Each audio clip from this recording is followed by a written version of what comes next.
اللہ تبارک و تعالیٰ نے منافقین کا ذکر فرمایا تو پھر اللہ کریم نے فرمایا یہ تو وہ بیوقوف لوگ ہیں اس آدمی کی طرح جو آگ جب پوری جلا لیتا ہے نا روشنی پھیل جاتی ہے تو پھر اللہ اس کا نور لے جاتا ہے. انہوں نے بھی چلاکیاں کر کے تھوڑا سا ماحول بنایا تھا تو اللہ نے ان کے سارے پردے کھول دیے. ان کے پاس کچھ باقی بچا, ان کے پردے کھول گئے. رسول کریم علیہ السلام کی بارگاہ میں نا ایک دن ان منافقین نے شرارت کر دی. منافقین نے شرارت کیا کی؟ جب حضور صلی اللہ علیہ وسلم نے فرمایا نا پوچھو جو پوچھنا ہے, تو امام راضی کہتے ہیں یہ پیچھے نمازیں پڑھتے تھے, یہ 313 تھے حضور کے پیچھے. اگر مدینے میں رہ کے منافق ہو سکتے ہیں تو باقی ملکوں میں بھی تو ہو ہی سکتے ہیں نا جی. حضور کے پیچھے نمازیں پڑھتے تھے تو ایک دن کہنے لگے نہیں یہ کہتے ہیں جو مرضی پوچھو تو ہم پیچھے نمازیں پڑھتے ہیں, ہمارا انہیں پتہ نہیں. جب یہ اعتراض کیا نا حضور کے علم پر, آپ سمجھ لیں کہ حضور کے علم پر اعتراض کرنا طریقہ کس کا ہے, طریقہ کس کا ہے حضور کے علم مبارک پر اعتراض کرنا. کہنے لگے پیچھے نمازیں پڑھتے انہیں پتہ ہی نہیں. جب یہ کہا تو اللہ کے رسول نے نا جمعے والا دن تھا, حضور نے فرمایا میرے علم پر اعتراض کرتے ہو. 70 بندے نام لے کر اور ولدیتیں لے کر, بلکہ بہت سارے ایسے تھے جنہیں کنفرم ہو گیا کہ ولدیت اصل میں ہے کیا, انہیں طے ہو گیا. حضور کے بے ادب کے لیے یہ طے کرنا بھی مشکل ہوتا ہے نا. طے ہو گیا کہ ولدیت ہے کیا. 70 بندے نام لے کے حضور نے مسجد نبوی سے نکال دیے. فرمایا یا فلاں بن فلاں قم فخرج فإنک منافق, او فلاں کے بیٹے فلاں کھڑا ہو جا, نکل جا تو منافق ہے. حضور نے 70 بندے نکال دیے. اب 70 بندے اکٹھے گلی میں نکلیں تو رش تو پڑ جاتا ہے نا. حضرت عمر فاروق لیٹ ہو گئے, جمعے میں آ رہے تھے. ان کو جاتے ہوئے دیکھا تو عمر فاروق فرمانے لگے جمعہ ہو گیا ہے. بھئی 70 بندے نکل آئے باہر, جمعہ ہو گیا ہے. تو ایک منافق کہنے لگا تھا کہ نہیں حضور نے نکال دیا. تو عبداللہ بن ابی سلول جو ان کا سربراہ تھا نا, وہ کہنے لگا چپ کر. حضرت عمر سے کہنے لگا ہاں جی ہو گیا ہے. وہ بھی کہنے لگا تھا نہیں ہوا, ہمیں نکال دیا گیا ہے. تو یہ سردار بولا, کہنے لگا ہو گیا ہو گیا. حضرت عمر کہنے لگا چلو جمعہ ہو گیا تو جا کے اندر حضور کی زیارت ہی کر لیتا ہوں, لیٹ تو ہو ہی گیا ہوں. حضرت عمر اندر چلے گئے تو پیچھے سے وہ منافقین اپنے سردار سے کہنے لگے کہ 2 منٹ میں عمر کو پتہ چل جائے گا کہ تم نے جھوٹ بولا ہے. عمر کو جا کے پتہ چل جائے. کہنے لگا بڑے پاگل ہو, میں نے تمہاری جان بچائی ہے. نبی پاک نے تو مسجد سے نکالا ہے نا. تو عمر کو پتہ چل جاتا نا منافق ہیں, تو ابو بکر بھی مسجد میں تھے, علی بھی مسجد میں تھے, عثمان بھی مسجد میں تھے, بچانے والا ہی کوئی نہیں تھا. عمر نے تلوار لے کے تو دنیا سے نکال دینا تھا. تو میں نے جان بچائی ہے, آپ جائیں گے نا اندر تو حضور ٹھنڈا کر دیں گے, فرمائیں گے چلو میں نے نکال جو دیا ہے. تو یہ وہ منافقین کی جماعت ہے. دوسرے سے تیسرے رکوع میں نا اللہ تعالیٰ نے انسان کو یاد کرایا ہے کہ تو نے عبادت اپنے رب کی کرنی ہے. اور فرمایا رب تمہارا وہ ہے جس نے تمہارے لیے زمین کو فرش بنایا ہے, آسمان کو چھت بنایا ہے, اور آسمان سے پانی برسا کے تو زمین سے پھل اگائے ہیں رزق لکم, وہ بھی تیرے کھانے کے لیے اگائے ہیں. وہ جو آسمان سے بارش برسا کے زمین سے سبز اور پھل اگائے ہیں تو وہ بھی تیرے لیے. جب سارا کچھ تیرے لیے بنایا تو بھی تو عبادت کرنا اپنے رب کی, پھر کسی کو اس کا شریک نہ ٹھہرا. ایک چیلنج بھی کیا قرآن مجید نے اس رکوع کے اندر. کہا کرتے تھے مکے کے لوگ کہ آپ قرآن مجید کی آیتیں نبی کریم علیہ السلام سے کہا کرتے تھے کہ معاذ اللہ آپ خود بناتے ہیں, بنا کے لاتے ہیں. تو اللہ کریم نے فرمایا وَإِن كُنتُمْ فِي رَيْبٍ مِّمَّا نَزَّلْنَا عَلَىٰ عَبْدِنَا فَأْتُوا بِسُورَةٍ مِّن مِّثْلِهِ, اگر تمہیں شک ہو نا اس میں جو ہم نے بندہ خاص پہ نازل کیا ہے تو تم بھی اس جیسی ایک صورت بنا کے لاؤ. پڑھے لکھے تو تم بھی ہو نا, مکے میں تم بھی رہتے ہو, تو ایک صورت بنا کے لاؤ. قرآن مجید ہم سے چھینا گیا ہے سازش کے تحت, اس لیے کہ جس قوم کو قرآن آ جاتا ہے نا پھر کوئی کافر اس کا مقابلہ نہیں کر سکتا. دیکھیں نا اگر کافروں کے پاس جواب ہوتا قرآن پاک کا تو بدر اور احد میں نا کوئی آیت بنا کے لاتے قرآن کے مقابلے کی, تلواریں لے کے نہ آتے. ان کے پاس جواب ہی نہیں تھا. اور قیامت تک کسی کافر کے پاس قرآن مجید کا کوئی جواب, قرآن کا کوئی جواب, قسم اللہ کی جواب کوئی نہیں قرآن کا, اس کا کوئی جواب نہیں. کیا بات ہے قرآن پاک کی. وہ ایک دفعہ مسلمہ کذاب بے ایمان کہنے لگا میں نے بنا لیا ہے قرآن پاک کا جواب. معاذ اللہ. جواب کیا بنایا؟ وہ صورت ہے نا القاریہ تو ملکاریہ، وما ادراک ملکاریہ، کھڑکھڑانے والی. کیا ہے کھڑکھڑانے والی؟ تمہیں کیا پتا کیا ہے کھڑکھڑی؟ قیامت کا ذکر ہے. کہنے لگا میں نے اس جیسی صورت بنا لیا. تو کیا بنایا؟ الفیل ملفیل، وما ادراک ملفیل. کہنے لگا ہاتھی، تمہیں کیا پتا کیا ہاتھی؟ تم کیا جانو کیا ہاتھی؟ تو پاس جو اس کے اپنے بیٹھے تھے نا چیلے، وہ کہنے لگے چپ کر جا، سارے زمانے کو پتا ہے ہاتھی کیا ہوتا ہے. تو پاگل ہے، اس کے 2 کان ہوتے ہیں، ایک سونڈ ہوتی ہے، 4 اس کے پیر ہوتے ہیں. بیوقوف آدمی، قرآن کا مقابلہ کرنا ہے تو کچھ چج کے ساتھ کر.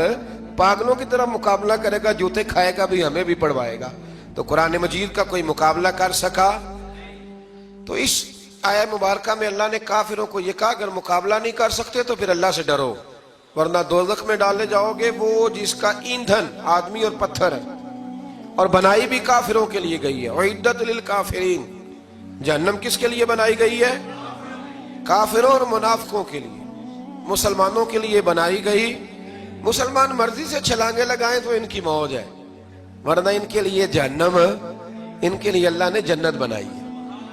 اور یہ بات کرتے ہی رب کریم نے فرمایا اے محبوب علیہ الصلوۃ والسلام، مومنوں کو خوشخبری دے دیں کہ اللہ نے ان کے لیے جنت بنائی ہے، اس میں باغات ہیں، انہیں رزق دیا جائے گا کھانے کے لیے، اور اس میں انہیں پاکیزہ بیویاں دی جائیں گی، اور پھر وہ اس میں ہمیشہ رہیں گے، انہیں اس سے نکالا نہیں جائے گا. آگے جو آیات کریمہ ہے نا، اس کے اندر اللہ تبارک و تعالیٰ نے فرمایا ہے کہ اللہ حیا نہیں کرتا سمجھانے کے لیے مچھر کی مثال بھی دینی پڑے. فرمایا قرآن سے کچھ لوگ ہدایت حاصل کرتے ہیں اور کچھ گمراہ ہو جاتے ہیں. جب لوگ اپنی مرضی کی تشریحات چاہتے ہیں تو گمراہ ہوتے ہیں، اور جب قرآن کو رسول اللہ صلی اللہ علیہ وسلم اور امت مسلمہ کی تشریحات کی روشنی میں سمجھتے ہیں تو پھر اللہ ہدایت عطا فرماتا ہے. پھر اللہ تبارک و تعالیٰ نے آگے ارشاد فرمایا حضرت آدم کی پیدائش کا واقعہ. کچھ مفسرین نے لکھا اللہ نے مشورہ کیا تھا فرشتوں سے، وَإِذْ قَالَ رَبُّكَ لِلْمَلَائِكَةِ إِنِّي جَاعِلٌ فِي الْأَرْضِ خَلِيفَةً. لیکن کچھ مفسرین کہتے ہیں کہ اللہ کو ضرورت نہیں فرشتوں سے مشورہ کرنے کی. اللہ نے فرشتوں سے مشورہ نہیں کیا، بلکہ رب نے انہیں آگاہ فرمایا تھا کہ میں لگا ہوں زمین پہ اپنا نائب بنانے، میں خلافت دینے لگا ہوں زمین پہ. اب یہ تو دینے والی کی مرضی ہے نا، اس نے کس کو دینی ہے؟ یہ تو دینے والے کی مرضی ہے نا، اس نے.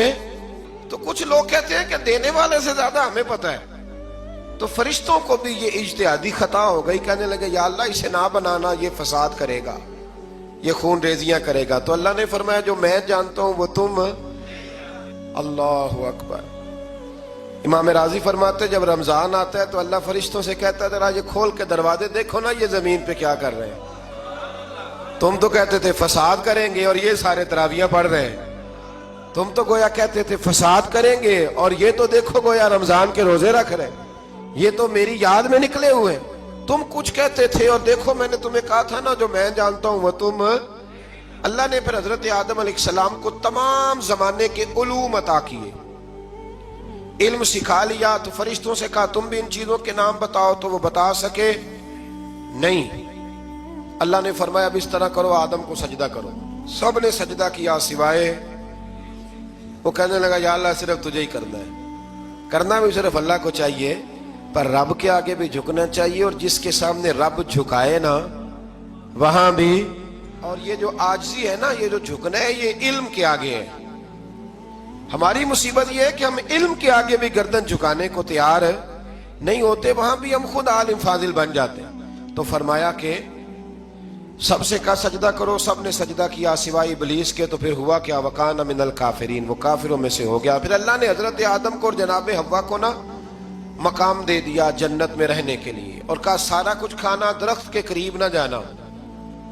ابھی آپ کسی سے کہہ دیں تھوڑا سا کہ پیچھے نہ دیکھنا، یعنی اگر میری سمجھ لیں ادب کی وجہ سے کوئی 1.5-2 منٹ یا 6 منٹ نہیں بھی نہ دیکھے گا تو سوچے گا ضرور کہ پتہ نہیں اب پیچھے کیا ہے، مصیبت کیا ہے. یعنی آپ کہہ کے دیکھ لیں کسی کو، پیچھے نہ دیکھنا. فطرت ہے نا انسان کی، وہ جستجو کرتا ہے. کہا اس درخت کے پاس نہ جانا. تو حضرت حوا سلام اللہ علیہ کہتے ہیں دل میں خیال رہتا تھا کہ آخر ہے کیا درخت کے پاس.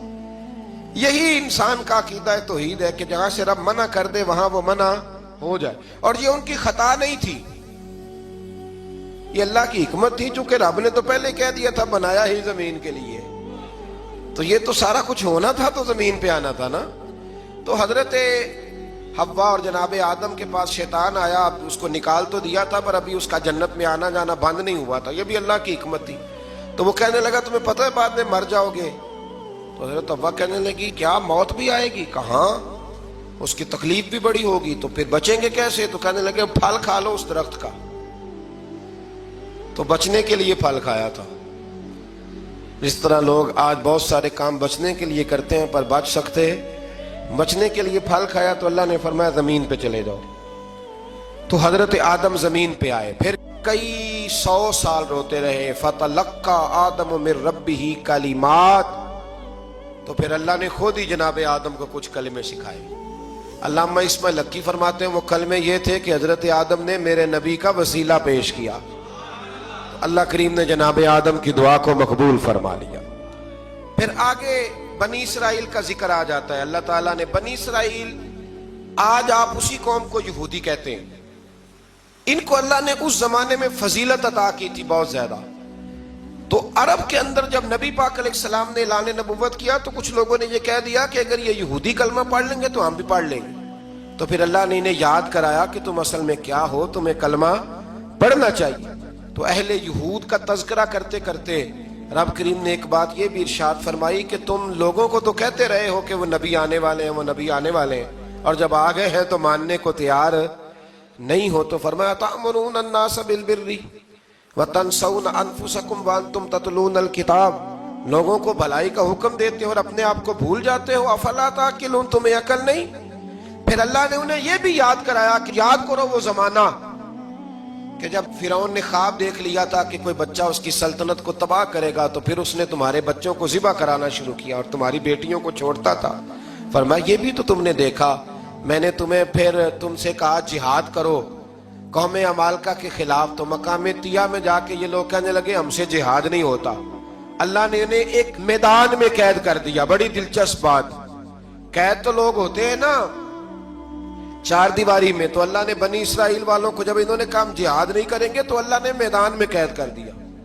میدان میں، یہ یاد رکھیں، جب انسان اللہ کی نافرمانی کرتا ہے تو اسے ایسی قید ملتی ہے جس کا اس نے تصور بھی نہیں کیا ہوتا۔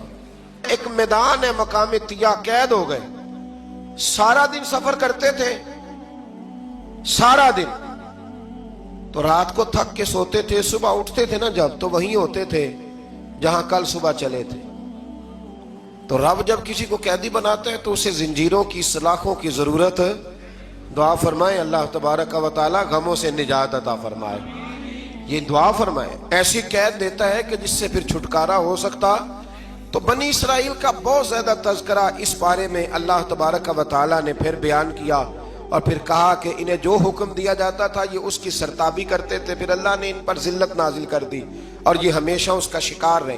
قوم سبت کا ذکر فرمایا اللہ نے، ہفتے والے دن کچھ لوگ نافرمانی کرتے تھے۔ ہمارے بھی ہیلے بہانے ہیں نا آج کل کاروبار میں، تو اسی سپارے کی آیت نمبر 65 کے اندر اللہ تعالیٰ نے حضرت داؤد کی قوم کا ذکر کیا کہ اللہ نے انہیں حکم دیا تھا کہ ہفتے والے دن مچھلیاں نہیں پکڑنی، تو وہ کہتے تھے چلو ہاتھ لگا کے نہیں پکڑنی، ہاتھ لگا کے۔